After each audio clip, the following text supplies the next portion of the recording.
So moles in grams, we already know how to convert between these things. So if we're looking at this review problem here, we have units of moles and grams. What do we use to go between moles and grams? Molar mass. So this is something that you guys should already be aware of. This is review. So we need our molar mass of CO2. This is something you also should know how to find already. We add the mass of 1 carbon plus the mass of 2 oxygens. That gives us 44. What are the units on molar mass? Exactly. This is telling us how many grams are in 1 mole of CO2. Awesome. Now we're ready to start the actual setup. The only value given to us in this problem is that 42 grams of CO2. So that's the first thing I'm going to write down for my conversion. 40 grams of, oops, I said O2, CO2. Then I'm going to do my multiplication sign and get ready for my fraction. Now I have to decide how I want to use molar mass. If I want to cancel out G, where do I put my 44 grams? On the bottom denominator, all options. So that's how many grams are going to be in 1 mole. If you put that in your calculator, you get 0.95 moles of CO2.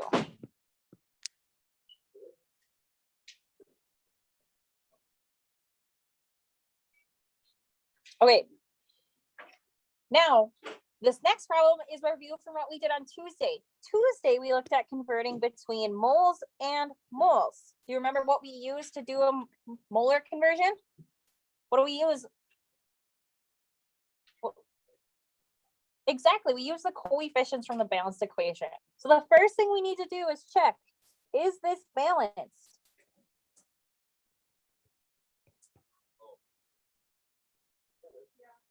Yes. So yes, it is balanced. We are good to start our mole to mole conversion. What? So that's where you would put the little line, you count how many nitrogens and hydrogens are on both sides. You see that there's 2 here, there's 6 there. If you look on this side, you have 2 nitrogens and 6 hydrogens. Yes, it's balanced. This is also review. You guys should know how to do that. All right, so next step here, we don't need mass. We don't talk about grams, mass, anything. So we are going to start right away with our 42 moles. We write that down, and that's how many moles of H2 we have. The question's asking, how many moles of N2 relate to our 42 moles of H2? So we don't care about moles of H2 at the end of the day. We want to cancel that out. So I'm going to put moles of H2 on the bottom so that this cancels out with our original moles of H2. Our target unit is moles of N2. So that is going to go on the top of our fraction. The last thing we have to do is to take the coefficients for these two things and put it into the equation. And so H2 has a 3 in front. If N2 doesn't have a number, then we use a 1. So for every 1 mole of N2, there's 3 moles of H2. So if we take 42 times a third, that gives us 14 moles of nitrogen. So again, these two are review from last unit and Tuesday. And now we're going to put them together. Because what happens if I tell you I have 10 grams of nitrogen and I want to know how many grams of hydrogen that equates to?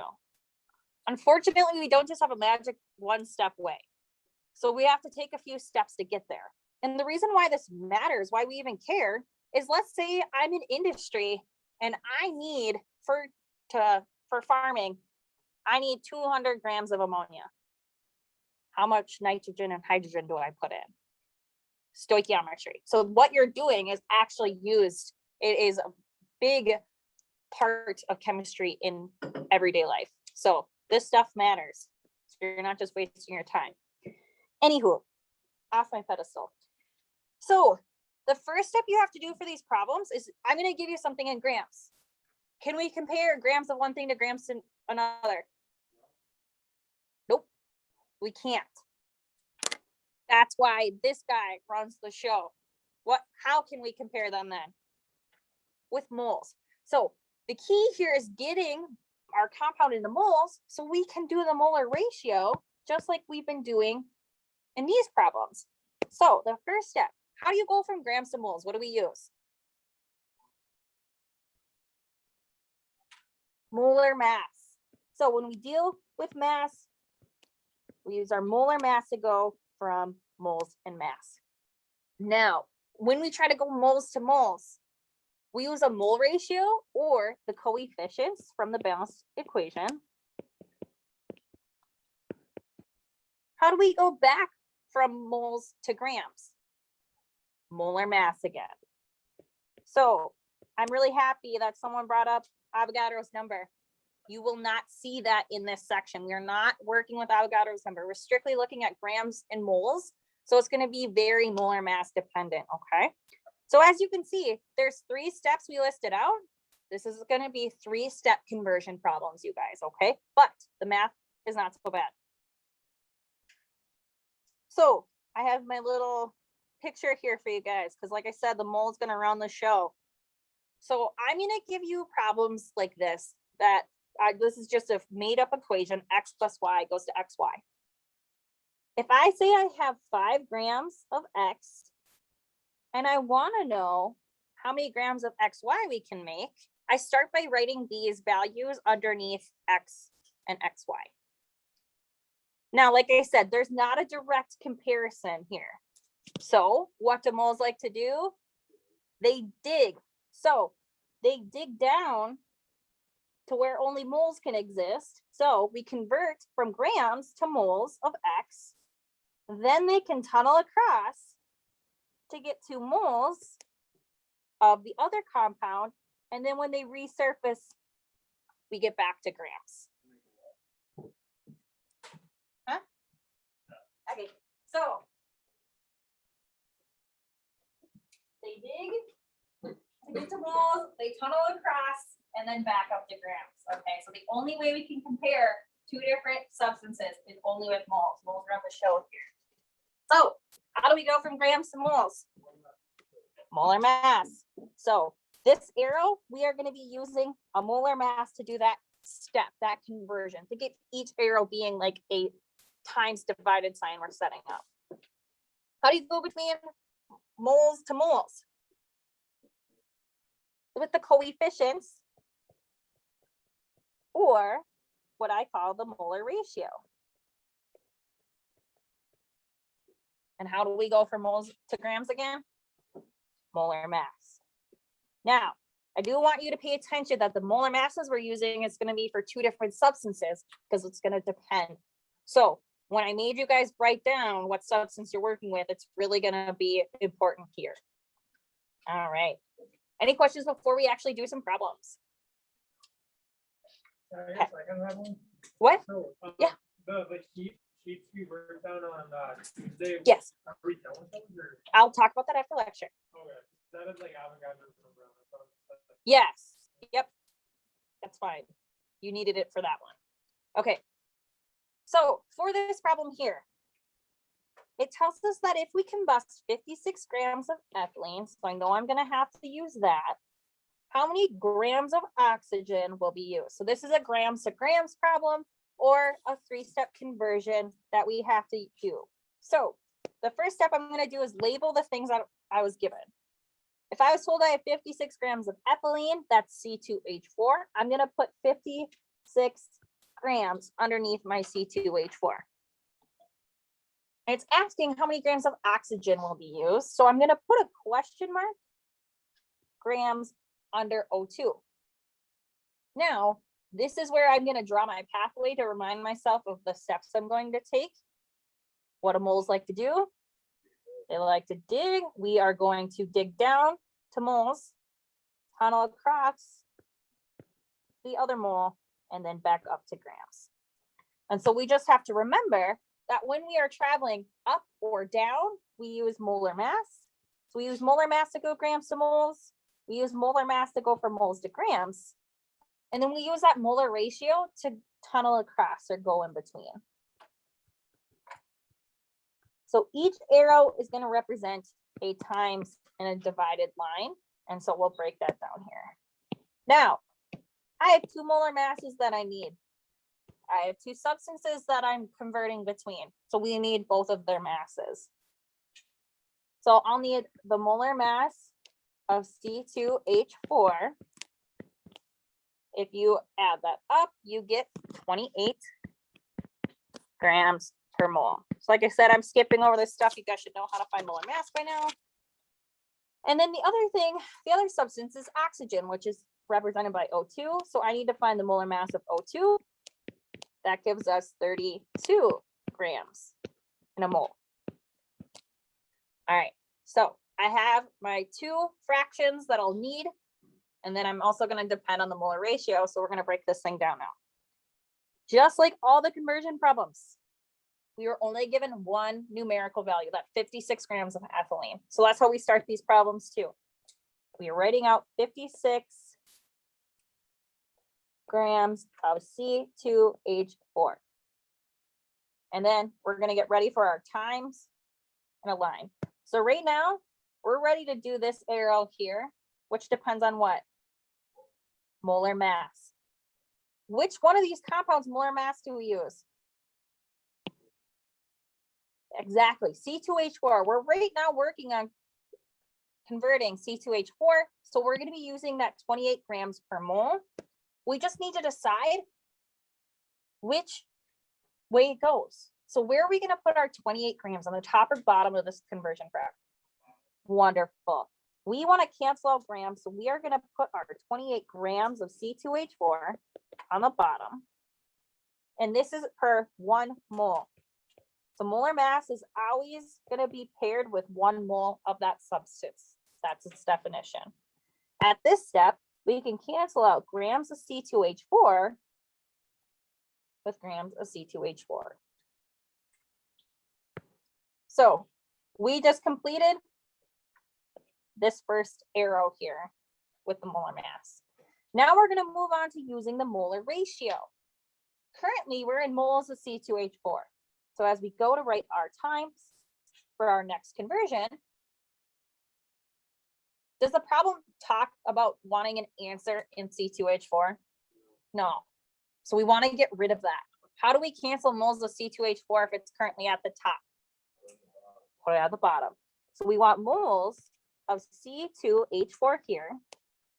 And then the other part of this conversion is going to be moles of O2. That's what we want to go to. Because our reaction is balanced, we can just use the coefficients that are listed here. So we have for O2, we are going to use 3. And then for C2H4, that is technically a 1.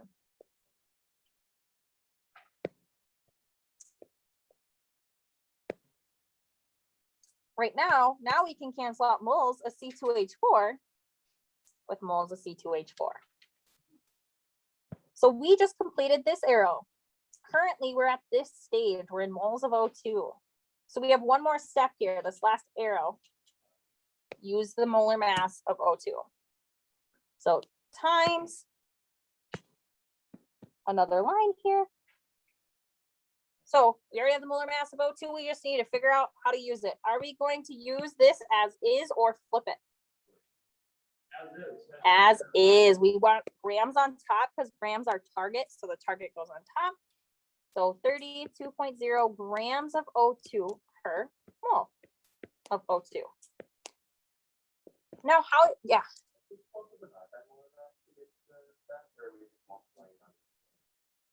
No, so you divide by molar mass to get to moles. You multiply by molar mass to get to grams. So if you put this in your calculator, you would get 56 divided by 28 times 3 times 32. And I'm pretty sure it's like, hold on, I wrote it backwards. 192. Okay, it's like that didn't look right what I had. 192 grams of O2. Yeah. That's how, yes. Yes. I don't care if you do that in your calculator, but I want to see it written like this. All right, any other questions before, yeah? Oh, you don't even look at the right side? No, because we don't care, we're not considering it. I mean, there is the point, it's part of the reaction, but we're particularly wondering, comparing how C2H4 relates to O2. Like this next one here, we're gonna have one reactant and one product that we are gonna compare. All right, any other questions? Okay. All right, next one here. It's asking how many grams of AuCl3 can be made from 100 grams of chlorine gas. So this is, again, similar to what I was talking about with the application. If we have 100 grams of chlorine gas, how much product can we make? So I'm setting up my little pathway here, labeling. I know I have 100 grams here. We don't know how many AuCl3. And then you're drawing your path going from grams to moles of Cl2. And then we're going over to moles of AuCl3 and back up to grams. What do we use traveling up or down? Molar mass. We use that to convert between grams and moles. What do we use to go between moles and moles? Molar ratio or coefficients. And we now have to determine two molar masses. We need to find the molar mass of chlorine gas, which is Cl2. Two chlorines add up to 71.0 grams per 1 mole. We also need the molar mass of AuCl3. If you add that up, you get 303.5 grams per mole. Gold is heavy.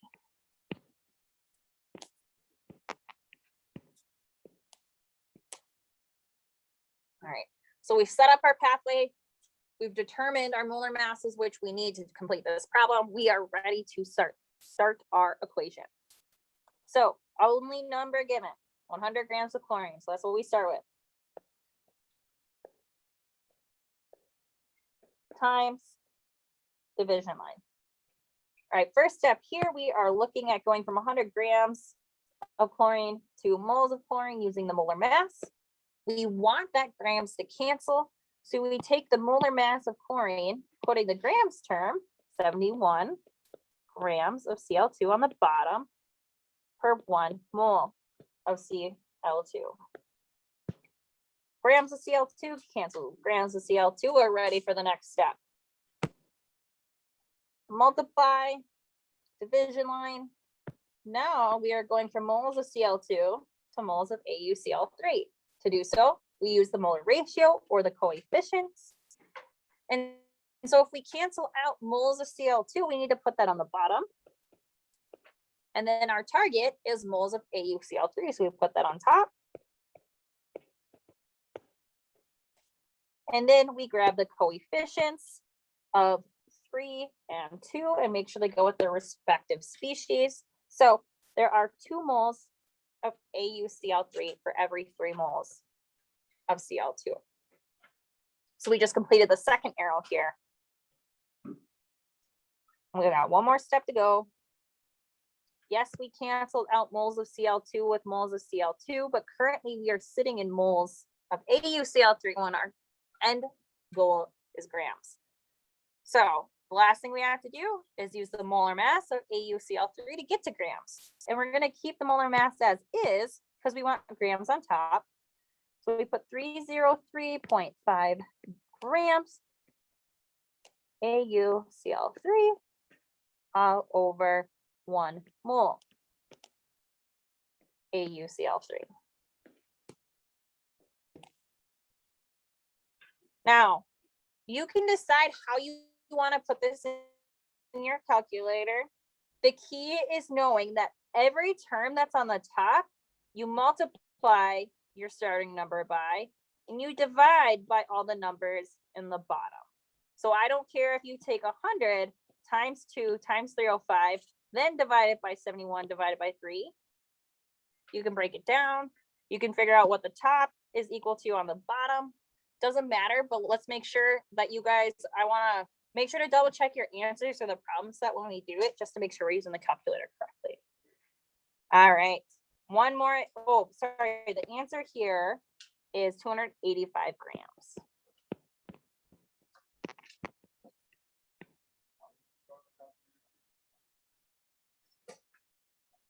Yeah, you can do it that way, or you can just break it down each step, like 100 divided by 71, multiply it by 2, divide it by 3. Just make sure that all the top numbers are getting multiplied and the bottom ones are getting, your numbers getting divided by. All right, one more here.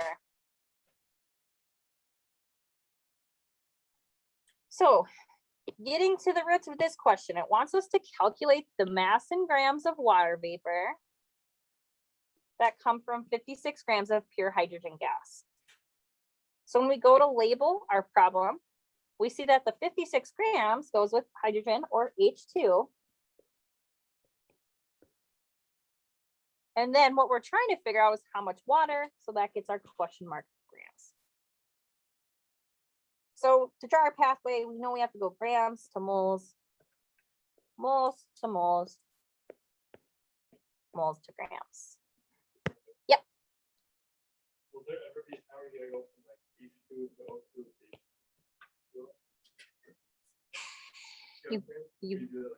You could, but I'm not going to do that.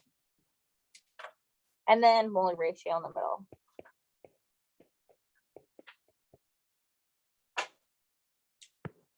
All right, so our 2 molar masses we need: molar mass, hydrogen gas, which is just 2 grams per mole. We also need the molar mass of water. That is equal to 18 grams per mole.